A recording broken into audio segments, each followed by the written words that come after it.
Uh, Kathleen, you were telling me about a book you're reading written by the Trinity squash coach. And I only Yes. played squash once when I was in the service, and I got smacked in the kidneys with that hard little ball, Oh and my that was my God. first and last time I ever played squash.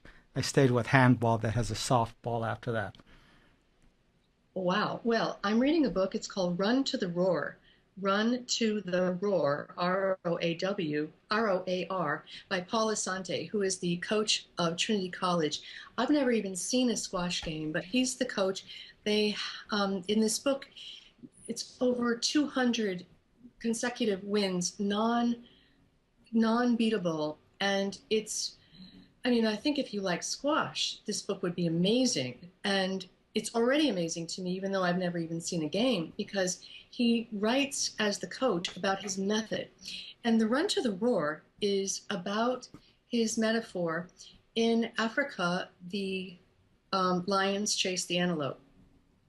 And what they do is the oldest grandmother, this feeble, shabby little, weak grandmother, old lion, lies in the center of the field in grasses so they can't see her. But she roars and she sounds vicious. And so when the antelopes come along, they run away from the roar, and the stronger lions are on the outside. And so what she does by roaring is she scares them away from her into the clutches of the strong lions, who then kill them. And so Paul Asante is saying, run to the roar. When you're scared, go to where your fear is. Go to what you think is impossible. Wow. And it's just such a powerful, I mean, the book, it says it all in those words, run to the roar. And he talks about how he takes these men from all over the world, from Africa and Asia and a few in the United States, and he hones them and he teaches them to be fearless. And when they have self-doubt, to go to looking at the team. To his methods are so psychologically brilliant that it's more of a psychology book, for me at least, than a squash coaching book, although every coach should read it. And I think, I mean, if I love it and I've never seen squash, it's so inspiring. On Sounds like we another, got to have him on the program. oh my God! Actually, he's going to be in town next week because he's at my book club. I belong to the Hartford Club, and he's actually going to be speaking at my book club on Wednesday. I could email him, or you could email him. But he's amazing. So you're gonna see him? Yes, I'm going to see Would you him ask later. would you ask him if he'd be willing to come on the program? Absolutely. The Great. interesting thing Maybe is, the two of you could come on together.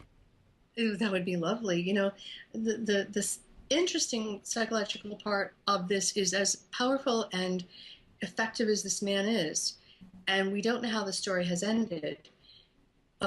His son is a heroin addict and in prison, and he enabled him in a lot of ways. And you know, his work with as a coach is all about boundaries and rules and um, you know, motivation and skill and all that. And yet with his own son, he was not successful. So I don't know how the story ends. um, I guess I'll learn on Wednesday. And it's just a brilliant book, but it shows that no matter how successful someone is, we always have our weak points. We all have our places where we're not able to deal. It's the same way as an oncologist can get cancer. You know, someone Yep. recently, you know, when I lost Gracie several weeks ago, I was so bereft that I was not in my right mind, and I actually found silverware that I had put into the freezer. So I wasn't thinking, I wasn't all there. Um, and a friend of mine said, "Wait a second, you're a psychologist. How can you be so bereft that you lose it like that?" And I said, "I'm human. I'm a human psychologist. The same way Paul Asante is a human coach and couldn't deal with his own son in a way. We're all human. So we do the best we can, but we're all human." And his humanity, his story, his integrity, his skillfulness, his ability to coach and to heal and to counsel these boys is amazing. So I really look forward to meeting him, and I completely recommend the book Run to the Roar.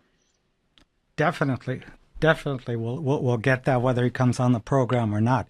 Yes. That just seems. He coaches Trinity squash team, Mhm. which has no television play. It has nothing but, if you look at the Connecticut Yukon women, for example, and their winning streak, this is over Yep. 200 times. It's like massive, the most winningest coach on any team in any sport. And yet, because we don't know much about squash, doesn't get that much